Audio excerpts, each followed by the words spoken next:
Boa noite a todos, a todas, sejam muito bem-vindos.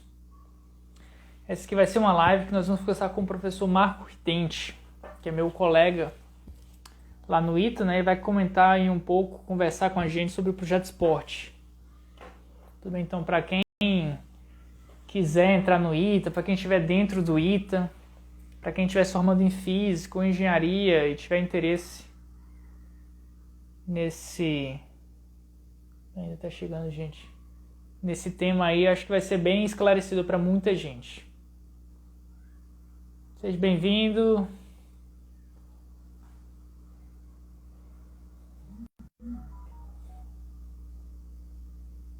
Boa noite. Tá falando, a gente vai... Opa, o Marco tá entrando. Aí... E aí, Guilherme? Bom, pai? Família na área. Vamos lá, Marcos, você deve entrar e ver um botão para solicitar. Vamos ver se o Marco entra. Se você não vê isso, eu acho que você consegue sair, entrar de novo e aparecer esse botão.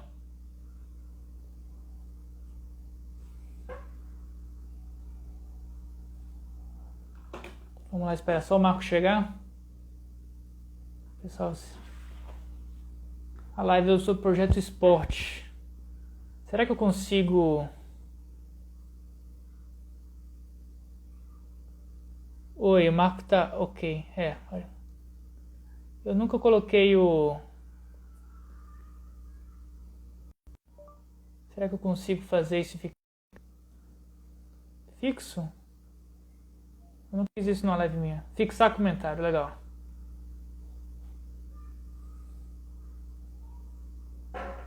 Vamos só esperar o Marco chegar aí. Vamos falar um pouco sobre uma live de um projeto de ciências, né? Deixa eu ver.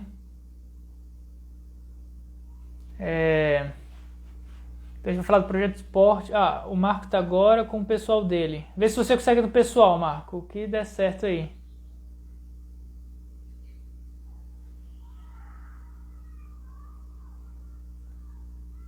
A gente vai falar um pouco do Centro Espacial do ITA, né? Esses satélites que a gente está lançando no espaço. Alguém tem algum botãozinho lá embaixo? Eu não consigo te convidar?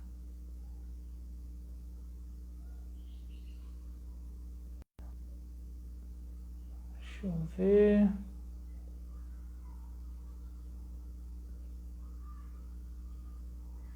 Deixa eu ver se consigo mandar no encontro de física. Tô mandando lá. Ou para você. Um coração. E um aviãozinho. Um aviãozinho de compartilhar. Quando você entra, aqui nos comentários, você sai, entra e aparece um pedir autorização, uma coisa assim. Ou rolar até o começo, né? Estão falando.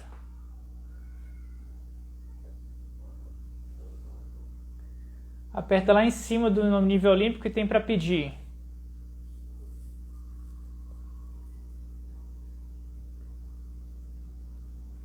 Logo quando ele tem a opção, exatamente. É assim que normalmente eu entro nas lives que eu vou.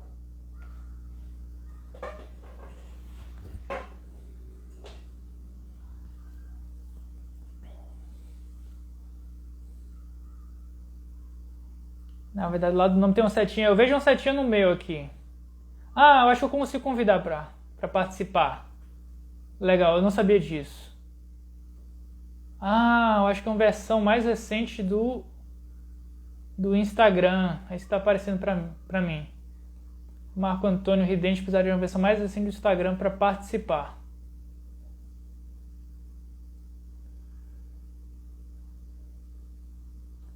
Ok, vamos ver se a gente consegue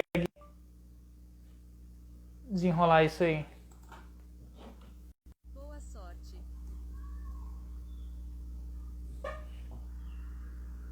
Tabito, obrigado.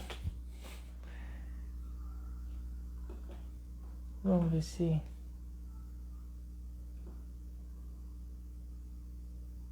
Projeto Esporte, vou atualizar. Segura que é rápido. Não, tranquilo. Alguém tem alguma pergunta, gente? Vamos lá. Alguém tem uma piada para contar?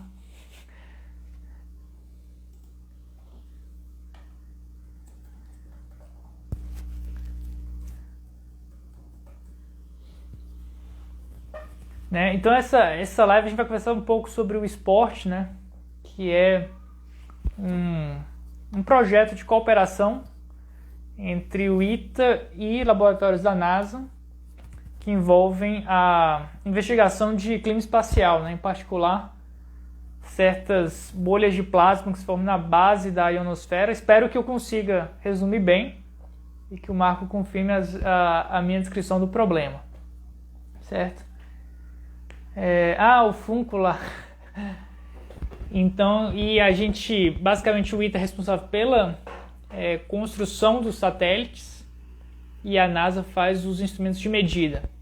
E aí essas bolhas de plasma, você pode pensar assim, isso aí é um tema de pesquisa puramente científico. Não, isso aí tem consequências... Opa!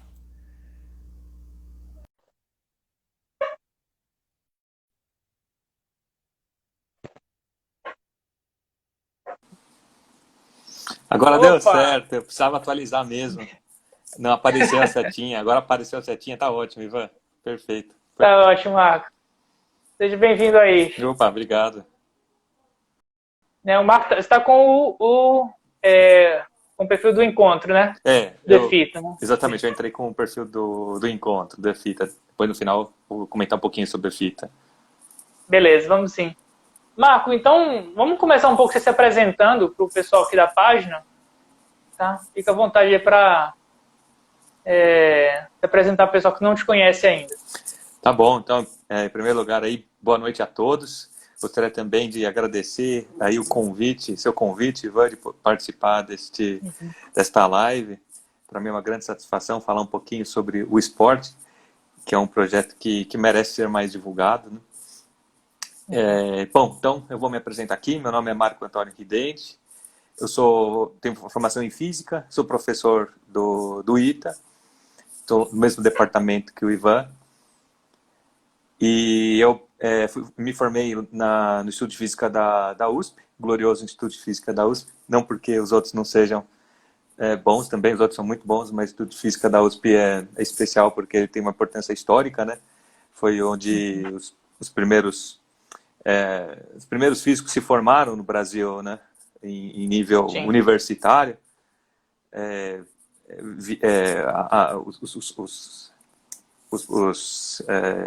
Os diretores da USP, né, foram em missão à Europa para trazer físicos de lá para começar com o Instituto de Física, né? Então tinha o objetivo de fazer uma coisa muito séria. Então o Instituto de Física tem essa importância, mas é lógico que hoje em dia existem vários, inclusive institutos de física novos, muito bons, né? Eu tenho orgulho de ter estudado lá, mas não é mérito meu, é mérito do Instituto em si, né, da sua história. E fiz mestrado lá mesmo, Instituto de Física da USP, fiz doutorado na Unicamp, também tenho muito orgulho da Unicamp, é um instituto de física fabuloso. E fiz o pós-doc no ITA, né, e tive a felicidade de passar no concurso. Eu tenho muito orgulho também do ITA, eu tenho uma admiração muito grande pelo Instituto como um todo, pela sua filosofia desde o início, seu histórico, né? E ao mesmo tempo muita admiração pelos alunos, né? Porque a prova é extremamente difícil. Então eu tenho uma grande admiração pelos alunos que estudam lá, todos que conseguem passar e que estudam lá. Então para mim assim, é uma honra muito grande estudar no ITA e estar envolvido também nesse projeto, que é um projeto que o ITA está participando, né? Um projeto com a NASA que o ITA está participando. O esporte, assim, essa colaboração do ITA com a NASA sempre é uma coisa que alunos assim, de ensino médio perguntam, né? Eu estou indo no ITA, eu consigo trabalhar na NASA, uma coisa assim, né? Então sempre tem muita gente com uma certa vontade de fazer essa ponte, né, entre aeronáutica, aeroespacial aqui no ITA e, querendo ou não, assim, a NASA tem uma preponderância assim, mundial nessa área. Uma coisa que eu te perguntar, assim, o esporte, quando a gente fala NASA em geral, é uma coisa bem abrangente, né? Vai desde uma agência governamental até certos laboratórios em diferentes lugares dos Estados Unidos, né? O esporte em específico, você interage com que laboratórios, com o pessoal de que universidades? Perfeito, boa pergunta, Ivan. Exatamente, a NASA é uma instituição muito grande nos Estados Unidos. Se você me perguntasse os detalhes do funcionamento dela, eu não saberia te responder, saberia te responder algumas coisas que eu vou percebendo de orelhada, vamos dizer assim, né? Mas a NASA, de fato, ela tem vários laboratórios e cada um dos laboratórios são muito grandes e desenvolvem pesquisa e trabalho em várias áreas diferentes, né? Você tem a NASA Marshall, a NASA Goddard, o JPL, esses são os que eu conheço, talvez tenha, não sei se há outros, tá? Esses são a JPL é o Propulsion Laboratory, e eles têm pesquisa em várias áreas, né? Dentro deles há pesquisa em várias áreas, desde pesquisa em ciência básica até engenharia mesmo, né? De ponta para desenvolvimento de foguetes, missões grandes envolvendo satélites, né? Então, assim, abarca toda a área da engenharia aeroespacial, enfim, no final das contas é a NASA, né? E aí você perguntou com o esporte, se a gente está se relacionando somente com um laboratório. Não, porque o esporte, ele é um projeto oficial da NASA como um todo, tá? Então, esse projeto foi... A NASA, ela lança... Esse projeto foi submetido para a NASA, tá? Junto com outros, e foi aprovado. Então, ele é supervisionado e acompanhado vamos dizer assim, pela burocracia, entre aspas, da NASA, pela própria NASA. Portanto, pode envolver, quer dizer, na sua equipe, ele vai envolver pesquisadores de fato, ele envolve pesquisadores de diversos órgãos dentro da NASA. Então, você tem a NASA Goddard, por exemplo, tem uma equipe que trabalha com um dos instrumentos que está lá no esporte, que é o magnetômetro. NASA Marshall, a responsável pela parte científica é uma pesquisadora da NASA Marshall. Então, só daí dá para ver que tem dois pesquisadores de dois laboratórios diferentes dentro da NASA, né? E também você pode ter, e tem, de fato, pesquisadores que são de universidades. Não são pesquisadores da NASA, mas eles podem trabalhar no projeto dentro da NASA. Porque você tem ali nos Estados Unidos pesquisadores e professores dentro das universidades desenvolvendo pesquisa na área aeroespacial. Então, os outros equipamentos, os outros instrumentos, eles vêm de equipes, né, de grupos que estão em outras universidades. Então, a gente tem a Utah State University, com o pesquisador que é o professor Charles Swenson. Você tem, você tem a Aerospace Corporation, que é uma espécie de órgão de estatal americana, né? Uma espécie de estatal americana que trabalha nessa área aeroespacial, desenvolvendo projetos, né? Fornecendo produtos também na área aeroespacial. Você tem a Universidade do Alabama at Huntsville. Deixa eu ver se tem. E aí há outras também, tá? Eu não vou lembrar aqui de todas. Tem Texas também. Qual é exatamente a Universidade de Texas? Que eu não vou lembrar. Precisaria abrir aqui para lembrar exatamente qual que é a Universidade do Texas. Porque tem várias lá, né? Texas Tech, tem várias. Tem várias lá. Eu vou abrir aqui, daqui a pouco eu menciono, enfim. Isso aí é bacana de ver que para as pessoas terem uma ideia que, de fato, é muita gente envolvida, né? Então, não é o tipo da coisa que você faz tudo sozinho, né? Então, a parte do trabalho fica no ITA, né? Institutos por aqui no Brasil, né? Parte fica do lado da NASA, e da NASA você tem vários laboratórios, né? Com várias universidades associadas, né? Então, de fato, é uma coisa feita... É a UTD, University of Texas at Dallas. Enfim, essas que eu mencionei são basicamente as instituições americanas que estão envolvidas no projeto, né? Mas antes de eu detalhar aí qual é a divisão de tarefas dentro do projeto como um todo, né? Fala um pouco do esporte aí como eu teria falado macro, do esporte como um todo, como macro, né? Isso. Vocês compreenderem qual é por que cada parte tem uma participação diferente, como a coisa funciona, né? E afinal de contas, o que é o esporte? O esporte ele foi proposto pelo Jim Spann. Jim Spann é um pesquisador lá da NASA. E ele foi, durante muito tempo, o pesquisador principal e o proponente desse projeto, né? E o James Payne, na infância dele, ele morou em Recife. E, portanto, ele sabe falar português. E ele fala português ainda com sotaque nordestino. Isso tem muito a ver com o nome do projeto, né? Exatamente, isso tem tudo a ver com o nome do projeto, porque esporte é inspirado mesmo no nome do time de Recife, o esporte, o time de futebol, né? Na verdade, o esporte é um acrônimo para Scintillation, Prediction, Observation, Research, Task. Então, acho que traduzindo assim, as palavras significam basicamente que estamos próximos do que significa da palavra em português, né? Scintillation, cintilação, prediction, predição, observation, observação, research, pesquisa e task, tarefa, né? Sim. Então, o nome é um acrônimo que tem a ver com a missão científica do projeto. E, enfim, e aí ele encontrou aí uma correspondência, né, do ITA, né, e do INPE também, para entrar dentro desse projeto.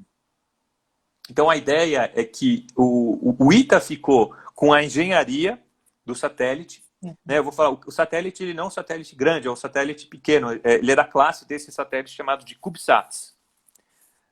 Já vou explicar o que são esses CubeSats. Então, o ITA ficou responsável pela engenharia do satélite, o INPE vai ficar responsável pela telemetria, né? Ele envia comandos e recebe também informação e dados do satélite.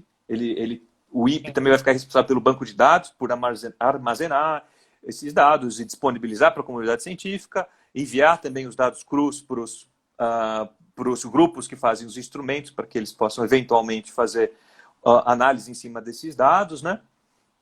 Sim.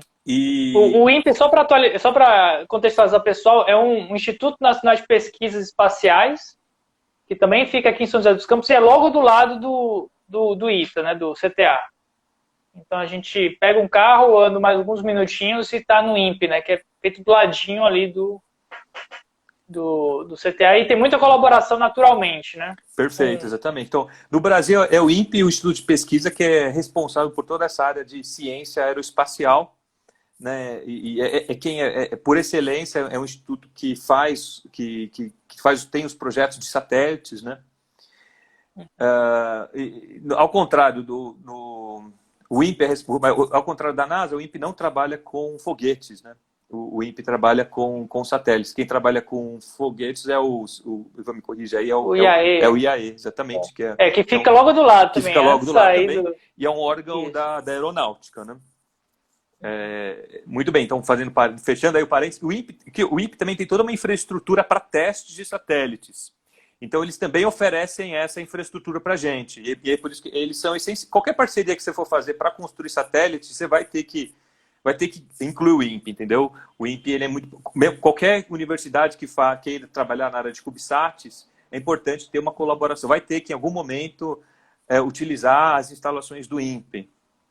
Porque um satélite ele necessita de testes, né? Você precisa fazer testes de vibração, testes também de térmicos, né? Que são assim, pré-requisito, né? Para qualquer projeto de uma satélite. Sala limpa lá, né? Hoje eu já vi uma foto de uma sala limpa bem grande lá, né? Exatamente. Tem também, se você precisar usar... A sala limpa você pode ter em outros laboratórios, mas a gente vai usar a sala limpa deles para integrar os equipamentos, né? É conveniente usar uma sala limpa para integrar os instrumentos. E os instrumentos em si, cada um vem de uma instituição diferente lá dos Estados Unidos. Então, os Estados Unidos, a parte deles, eles contribuem com os instrumentos, né? E também eles contribuem eles vão lançar o satélite. Tá, agora, na parte de dinheiro, é uma coisa que é compartilhada entre os dois países. Então, o financiamento vem dos dois lados. É necessário mencionar aí a Agência Espacial Brasileira, a EB, e também a FAPESP. A FAPESP aprovou um projeto temático, portanto, está financiando esse projeto. Então, a gente pode deixar de mencionar também a FAPESP que está por trás disso, né? Muito bem, então, são só, aqui são, talvez tenha só esses detalhes chatos, né, de como a coisa foi dividida, mas eu tô aqui com um cubo mágico porque talvez seja a coisa mais parecida com um CubeSat. Um CubeSat é, de fato, um satélite com estrutura cúbica. E a unidade básica dele é um cubo de 10 por 10 por 10 centímetros. Então, acho que ele é um pouquinho maior do que um... Eu nem sei quanto tem um cubo mágico, eu esqueci. Eu ia medir isso, esqueci. Mas é um pouquinho mais do que esse cubo mágico. Mas não muito mais. Sim, acho que é um cubo maior. É um pouquinho mais, mas não muito mais. Não, eu ia falar que assim, isso para as pessoas imaginarem como é um satélite de fato real, assim, esses nanosatélites, né? Não é aquela coisa grandiosa assim, né, enorme, mas são esses, acho que fala nanosatélite, é o CubeSat que a gente tem, um nanosatélite? É a mesma coisa, o pessoal, isso daqui é o pessoal que chama de nanosatélite, mas é mais comum na literatura científica chamar de CubeSat, mas na divulgação se usa muito nanosat. Uhum. E nossos são 6 desses, né? Aquele 6U, né? Isso que eu ia falar. Então, imagina você empilhar 6 desse daqui. Então, você vai ter um paralelepípedo, né? De 20 centímetros por 10 centímetros por 30 centímetros. Não sei se vocês conseguem imaginar essa estrutura, né? Você empilhou, você monta eles assim, 2, 2, 2, 2, 2, 2 em cima. Vai dar 3 por 3, né? 2 por 3, exatamente. É só isso, o nosso CubeSat. E o desafio é você colocar vários instrumentos aí dentro, né? Controlá-los, fornecer energia para eles, né? A energia vem... Ele deve ter uma bateria, mas ele também vai precisar de painéis. Ele vai ter painéis solares também. Ele abre lá no espaço. Ele abre lá no espaço, exatamente. E ele vai ter uma outra... Ele não vai ter propulsão própria. Então, ele vai ser lançado diretamente da estação espacial e, portanto, vai ter a mesma órbita da estação espacial. É lógico que ele vai ficar ou um pouco abaixo... Acho que provavelmente ele fica um pouco abaixo da estação espacial, senão eles batem na estação espacial, né? Então, eles não podem ficar exatamente na mesma altitude, né? Mas é basicamente a mesma órbita. E... Para levar o satélite até lá, Marco, ele vai de carona, né? Ele vai de carona, né? Essas missões da SpaceX, se vocês, quem gosta e acompanhou isso, percebe que, na verdade, eles mandam uma pancada de coisa lá para cima, né, para a estação espacial. Às vezes, coisas que a estação espacial precisa, às vezes, muitas vezes são vários CubeSats que eles estão enviando a partir da estação espacial. E o Spot vai ser deployed, né, ele vai ser lançado a partir da estação espacial. Tá? E um outro desafio tecnológico, ele não tem propulsão própria, eu estava dizendo, né? Mas ele não pode ficar orbitando, girando de maneira arbitrária, tá? Ele precisa, é necessário que uma das faces, né, vai ter a abertura de imagina que essa parte branca aqui é a abertura de um dos instrumentos. Então, ela precisa estar sempre na direção do movimento. Né? Já sempre está na direção do movimento. Você tem que garantir isso daqui. E para você fazer isso daqui, como não tem propulsão, você não dá para fazer, quer dizer, não tem propulsão, você tem que encontrar outro método de fazer isso. E dá para fazer isso. Você pode fazer isso colocando... Se tem uma coisa que gira dentro do cubo, ele pode girar também. Então você usa um negócio que chama... Você usa dispositivos que geram torque dentro dele. Pode ser uma coisa mecânica que está girando dentro dele também. Está girando dentro dele, pode ser uma coisa magnética, né? E essa é uma das partes mais desafiadoras que o controle de altitude a gente que está fazendo, e não deixa de ser uma coisa que precisa funcionar, é um risco do nosso projeto, porque se ele não funcionar, talvez a gente não consiga nenhuma medida de qualidade, né? Então a gente precisa, além de conseguir colocar ele lá... Se você não conseguir controlar como está orientado esse CubeSat, assim, você não tem comunicação nenhuma, né? Não, você até pode ter comunicação, mas o problema é que as medidas exigem que ele esteja naquela posição. Senão você não consegue interpretar direito, né? Ou fica muito difícil. Pelo menos você precisa ter informação de qual que é a posição angular com relação ao centro de massa, né? Senão você não consegue interpretar muito bem os resultados, né? Entendi. Tá? E os instrumentos que vão estar lá são 6, basicamente, né? Não vai dar para entrar em muitos detalhes aqui, né? Porque seria extenso, mas o objetivo é medir parâmetros da ionosfera, né? E a ionosfera é a faixa da atmosfera que vai mais ou menos de 90 quilômetros de altitude a mais ou menos uns 1.000 quilômetros de altitude. E o que essa faixa da atmosfera tem de especial?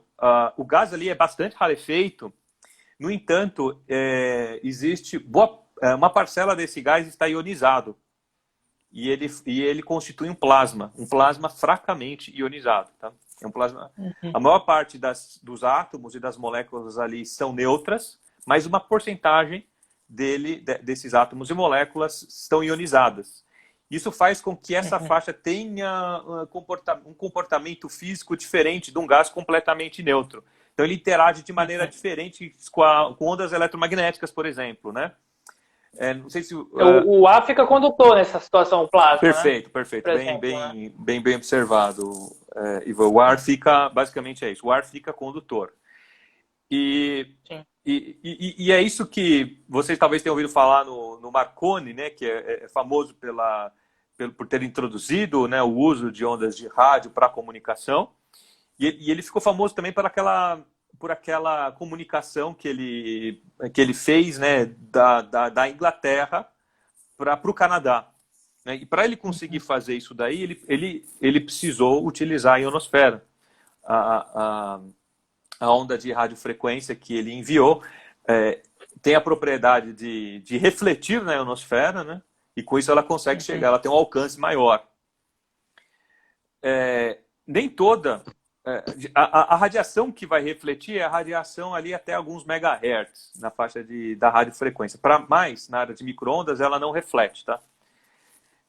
Mas no entanto, a ionosfera... É o que permite você chegar até satélite, imagina. Exatamente. Dependendo da frequência. Exatamente. Né? O GPS, uma frequência você passa direto e outra você reflete. Outra reflete. Então, para algumas finalidades, é interessante você ter a reflexão, né?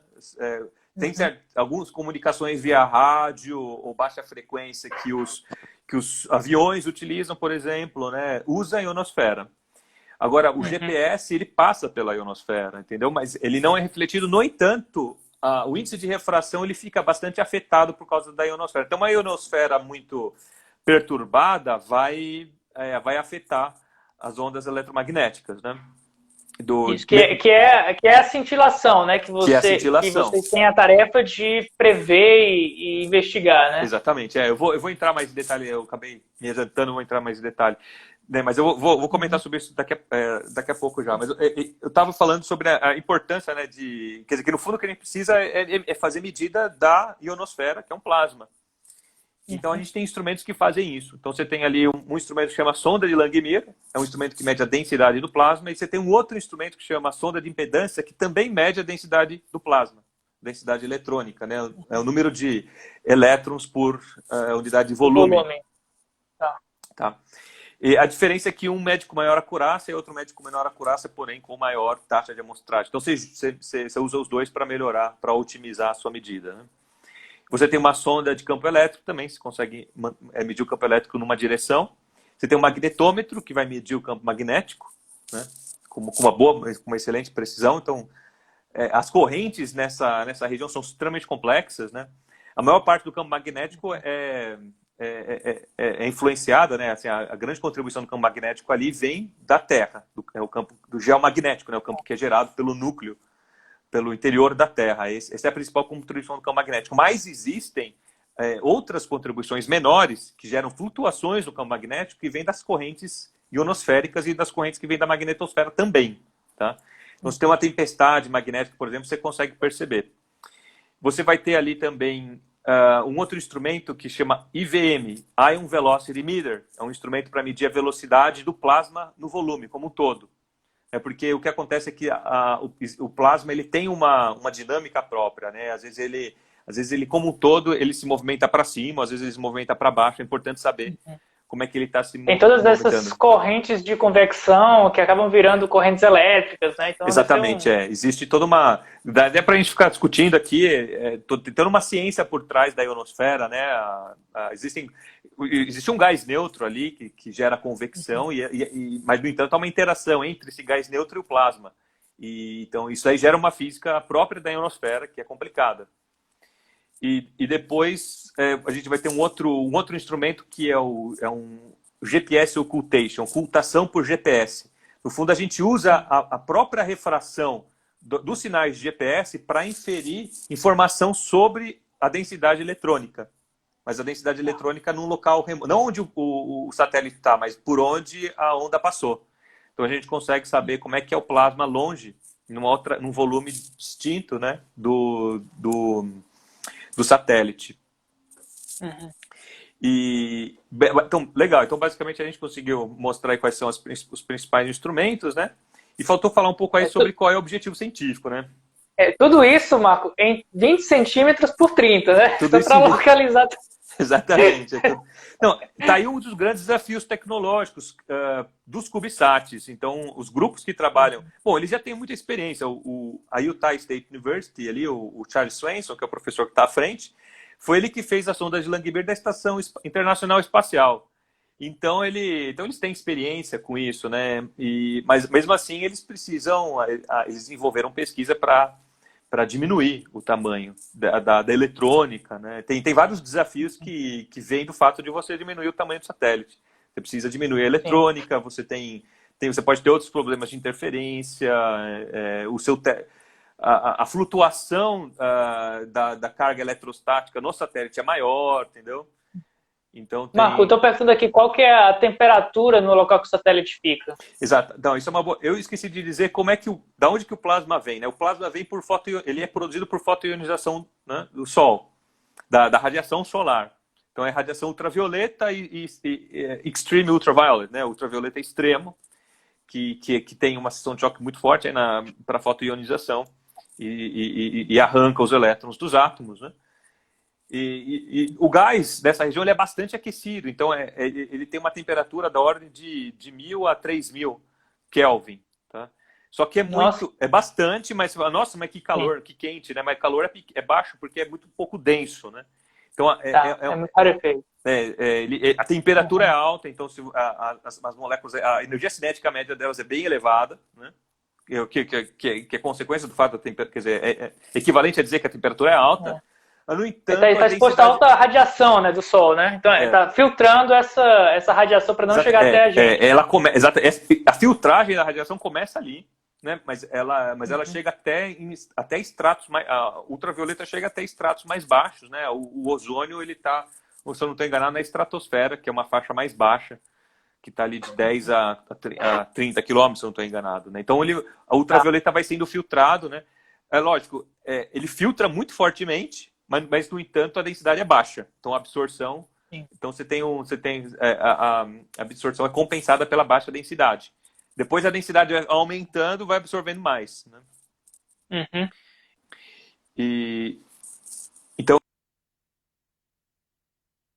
Então é isso aí. A temperatura ela é elevada, tá? A temperatura das partículas neutras e do plasma também. Uhum. Mas é uma região também.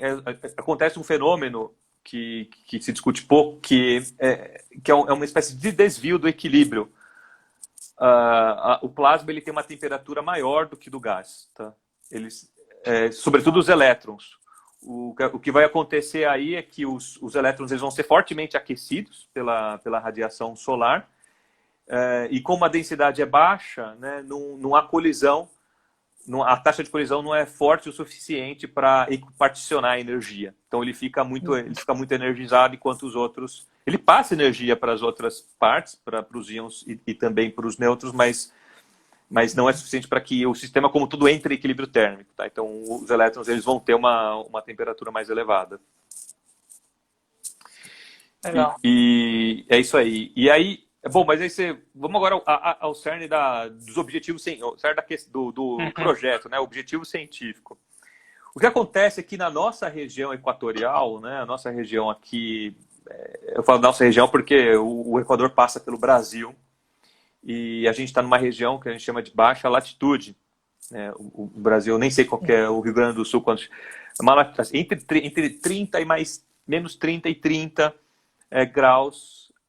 Você está em regiões de baixa latitude e essas regiões elas estão sujeitas a um fenômeno que acontece ao entardecer e à noite, que são instabilidades ionosféricas.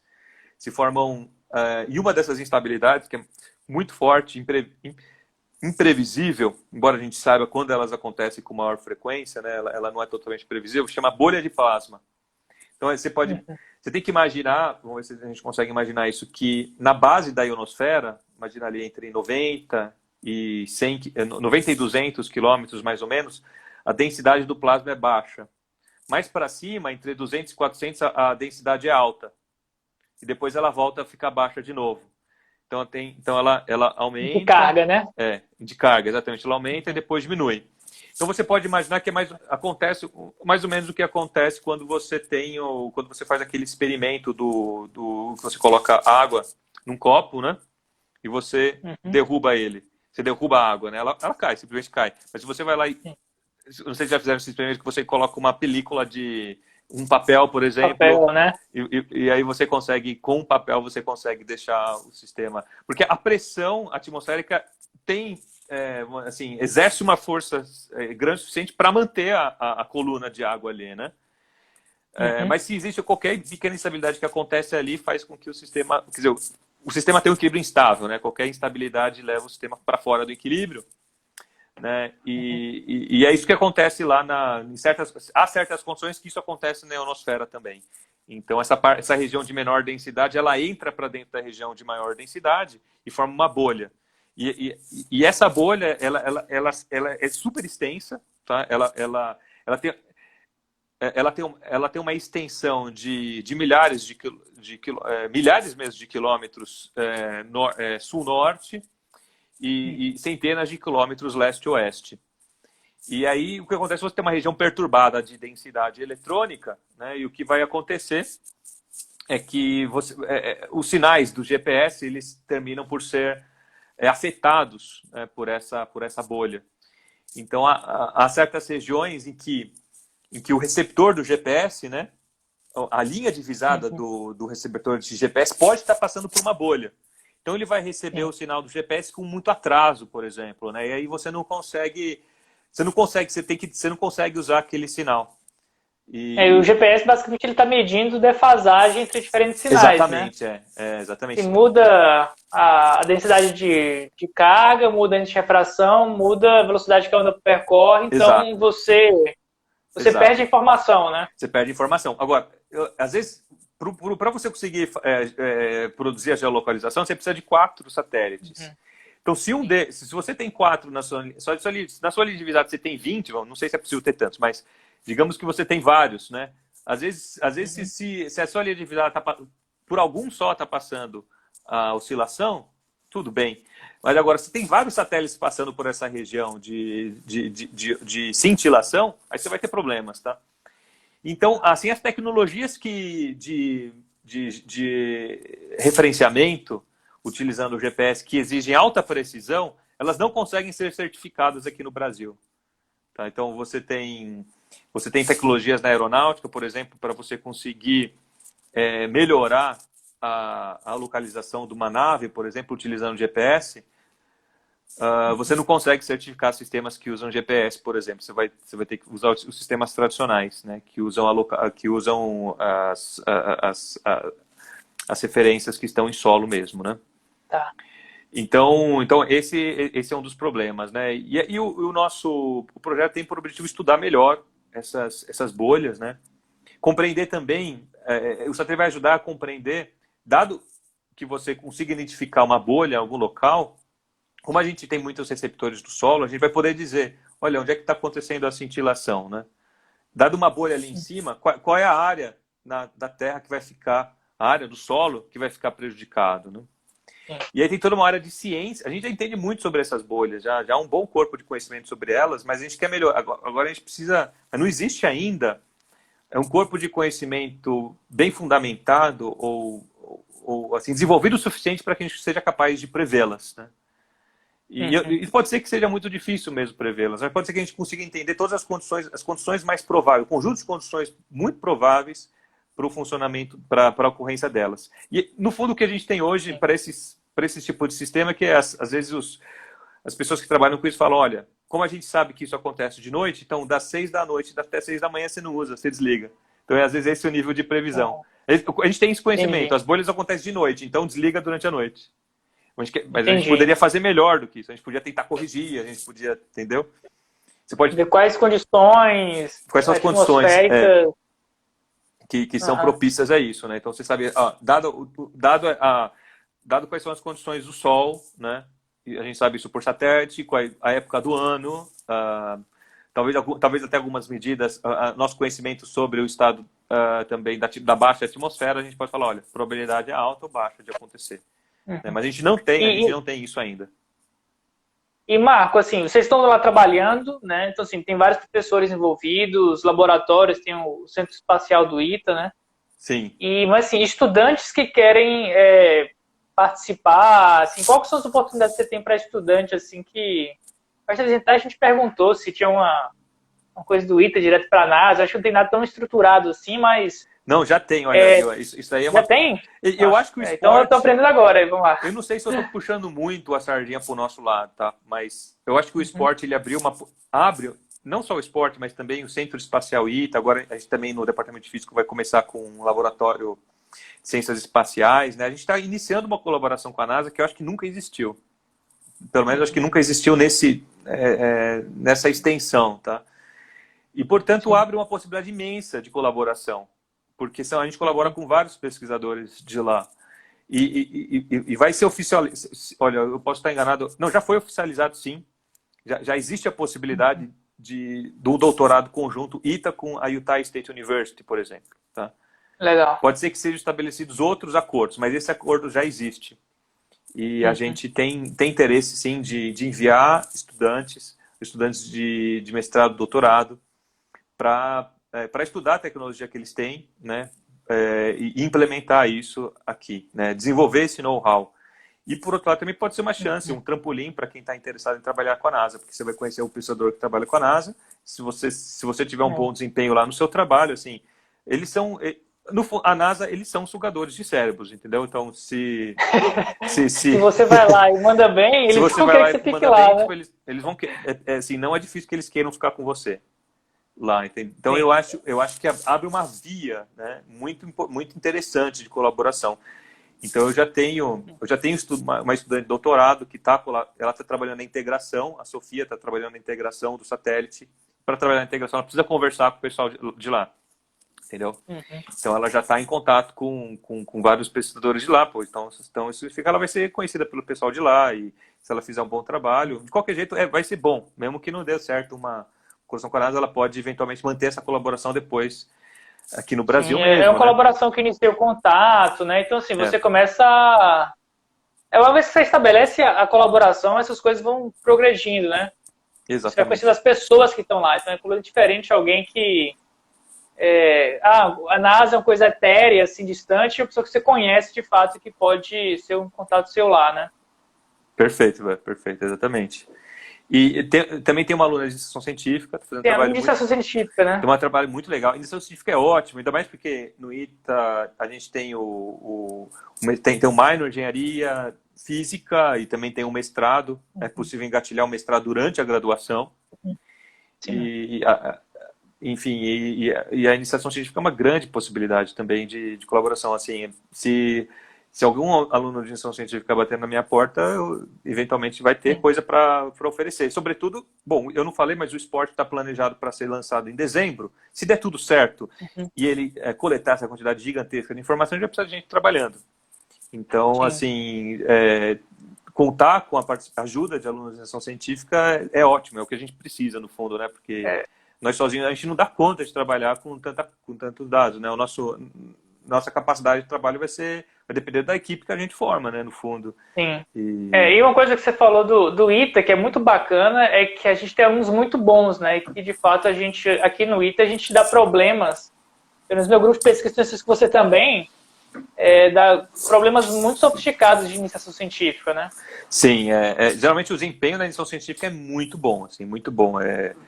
Eu só tive experiência boa, assim, os alunos têm um preparo muito bom, né? Então, é muito legal trabalhar com os alunos da graduação aqui no ITA. Muito legal mesmo. E aí você falou de várias oportunidades, né? Você tem a iniciação científica no ITA, você tem o minor, né, formação complementar em engenharia física, o aluno do ITA, ele pode começar o mestrado durante a graduação, então você já engata no esporte, já faz o mestrado durante o ITA, quando se formar, já defende o mestrado na hora e vai para o doutorado, né? Então você tem muitas possibilidades científicas, né, que podem sair dessa colaboração, né? Então, Exatamente. E assim, outra coisa interessante também é que você tem oportunidades para várias engenharias, né? Então você falou aí do satélite, você precisa girar coisas dentro para ele se orientar, né? Isso aí você tem toda uma teoria de controle, que você precisa ter o sistema de controle, o sistema mecânico, né? Então vai em eletrônica, vai em mecânica, você vai ter um volume de dados, que você tem toda a transmissão, né? Então você tem a computação envolvida, a aeroespacial é trivial a aplicação, né? Então você tem, falta aí só civil e qual outro curso que eu não falei? Das do ITA... É só civil, acho que é só civil, mas mas então, assim, você tem muita engenharia envolvida. A parte de materiais entra também. A parte aeroespacial, assim, ela pega todas as engenharias. Uma equipe, porque a gente dividiu, né, o nosso trabalho, tem uma equipe de engenharia, que está fazendo o satélite. Essa equipe de engenharia tem ali integrantes de todas as áreas da engenharia. Exatamente pelo que você falou, Ivan. Então, realmente é um projeto que envolve quase todas as áreas, várias especialidades, né? E tem gente perguntando, inclusive, se aceitam alunos de C de outras universidades. É possível também, né? É possível. Isso aí possível. é o PIBIC aceita inscrição, né, de outros alunos de outras universidades. Acho que o dia a dia de trabalho tem que ver como fica, assim, né? Mas impossível não é. O ITA tem uma tradição de aceitar alunos de outras universidades, mas, assim, costuma ser universidades da região, né? Tem a Univap, a Unip, de outras cidades. Eu não acho que seja impossível. Eu conheço um aluno da Unicamp, né? Que legal. Tem da nossa cultura tem um aluno da Unicamp, mas, em geral, de fato, são faculdades mais próximas que, eventualmente, você possa ter contato presencial, né? Exato. Eu acho que é possível, ainda mais essas áreas se for trabalhar com análise de dados, por exemplo, né, é perfeitamente possível. Isso é bem bacana, né? E aí, então, assim, tem para todos os tipos de alunos, você tem oportunidades, né? De graduação, de mestrado, doutorado, né? Esse doutorado, acho que é pela FAPESP, a bolsa dela? Não, existe quer dizer, o acordo é só a possibilidade, vamos dizer assim,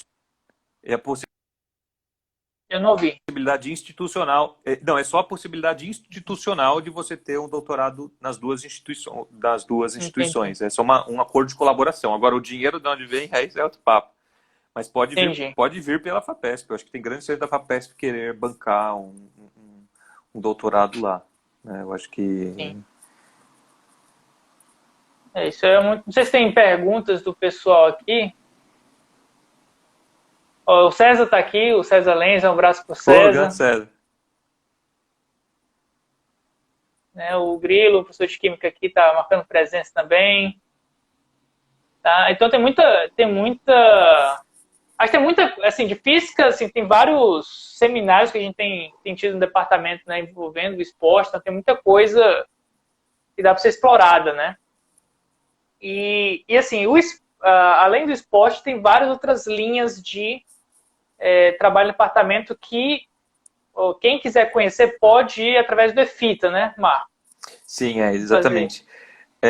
O EFITA é um encontro de física do ITA, já tem tradição, a gente está no 14º, e neste encontro, que dura uma semana, antes da epidemia, ele acontecia dentro do ITA.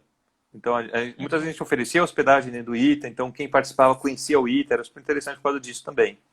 Agora, essa parte aí, nós não teremos, mas, por outro lado, a gente mantém a tradição de divulgar a pesquisa que é feita dentro do ITA, em particular dentro do Departamento de Física, e pelo nosso programa de pós, né? O programa de pós da Física. O programa de pós da Física tem 4 grandes áreas, e nós apresentamos, né, a pesquisa que é feita nessas áreas.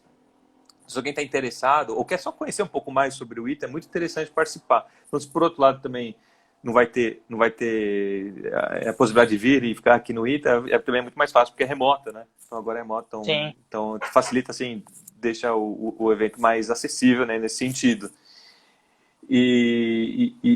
Mas a gente também não deixa de ter um caráter de escola, tá? Então a gente oferece mini cursos, tem a palestras também, que a gente convida palestrantes de dentro, né? Dentro e fora do ITA, dentro né? E fora do ITA. De dentro para precisamente apresentar a pesquisa que é feita dentro do ITA, né?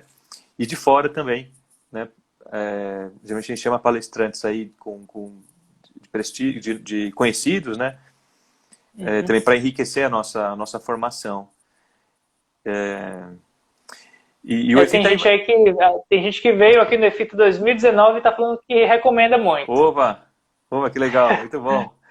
Muito bom, muito bom. O 19 foi o nosso último. Infelizmente, 2020, a gente tomou um susto com essa epidemia, agora vamos voltar online. E aí o EFITA vai acontecer, de fato, vai acontecer agora em julho, do dia 5 ao dia 9. Né? Seria a primeira semana completa de julho, né? Do dia 5 ao 9 de julho. As inscrições ainda não estão abertas, logo estarão abertas e serão anunciadas.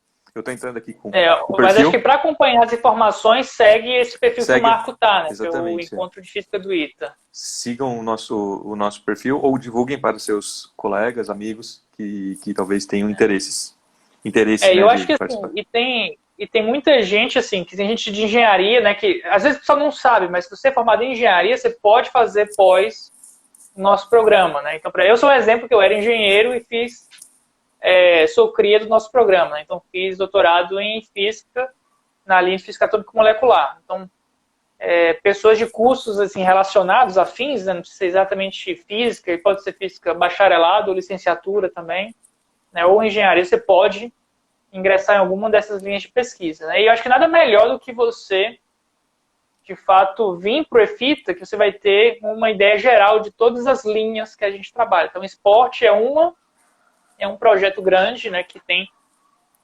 aberto essa possibilidade de interação com a NASA, mas você tem outras interações internacionais, outros professores trabalhando, outros trabalhos, e a ideia do EFITA é dar um pouco essa visão geral, de forma que os alunos possam aprender com essa exposição, né?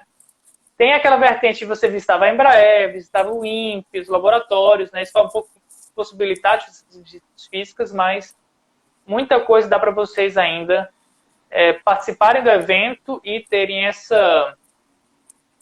esse contato, né? Exato. Além dos minicursos também, que vai ter umas coisas bacanas, mesmo. É uma semana bem cheia, né? E o nosso departamento, embora ele seja pequeno, ele tem uma diversidade interessante, porque ele tem... o nosso programa de pós-graduação é dividido em 4 áreas. Tem a área nuclear, mas a área nuclear ela tem desde pessoas trabalhando com física de partículas, física nuclear tradicional, né? E cosmologia, estrelas ou coisas relacionadas com cosmologia. E você tem no plasma, né, na parte de plasma, desde pesquisa experimental na área de plasma mesmo, experimental e teórica básica na área de plasma, mas também tem a parte de aplicação em plasma, tem muita aplicação, tem muito uso tecnológico, tudo na área de engenharia de materiais. Então a gente tem aqui uma estrutura muito interessante para a engenharia de materiais, né? Tem aplicação odontológica também, né? Biológicas, odontológicas, tem até aplicações para melhorar as máscaras, né, de proteção. Tem, enfim, aí, nossa, o plasma é uma espécie de varinha mágica, assim, né? Ou outras tecnologias às vezes não ou tecnologias que envolvam plasma, né? Às vezes o plasma não está sozinho, né? As tecnologias envolvem plasma, né? Também essa parte é muito interessante. Você tem aí a atômica e molecular, né? Física atômica, que não é só atômica e molecular, mas na verdade é estado sólido. Muita coisa de matéria condensada, estado sólido, né? Tem parte de molecular, espectroscopia, tem o laboratório de caracterização de materiais, né? De filmes finos, tem teoria e experimento. Então tem a parte de dinâmica também, né? Dinâmica e caos. Então, e essa é a quarta, que é dinâmica e caos, né? Que aí abre a possibilidade para várias áreas de pesquisa, né? A gente está começando a estudar epidemiologia matemática agora também, por causa da Covid. É uma área dentro aí de sistemas complexos, né? Enfim, tem muitas possibilidades de pesquisas aí no ITA, né? Na área de física. Então, tem vários assuntos. Então, gente, não deixem de seguir o encontro de física do ITA, que a gente vai abrir em breve as inscrições. Vai ser em julho, então já guardem as datas de 5 a 9 de julho. É isso, né, Marco? É de 5 a 9 de julho, confere, né? Confere, 5 a 9 de Isso aí, julho. tá. Então já guardem essas datas, reservem na agenda de vocês, que vai ter um evento muito bom online. Certo? Então, Marco, acho que a gente deu aí 1 hora mais ou menos de live. Maravilha, tá? Passou rapidinho. A gente vai conversando aqui horas, né? Passou rapidinho e rendeu Mas bastante, acho que deu pra falar muita coisa. Deu falar muita coisa. Acho que muita gente está bem animada aí. E eu acho que, como você falou, né? De fato é um projeto que tem que ser apresentado o máximo possível e bem divulgado, né? Tanto quanto possível em todos os meios, né? Sejam eles acadêmicos, formais, no ITA, aqui em rede social, né? Então, eu acho que foi ótimo, assim, vou te agradecer por todos que ouviram a live. A gente chegou a bater uns 20 e tantos pessoas aí. Opa, maravilha. Tá? Mas muito obrigado aí, Marco. Foi um grande prazer. Que isso, eu que agradeço poder participar da sua live. Muito obrigado, Ivan. Valeu, Marco. Valeu. Até mais aí. Boa noite. Tchau, tchau, pessoal. Tchau, tchau. Tchau.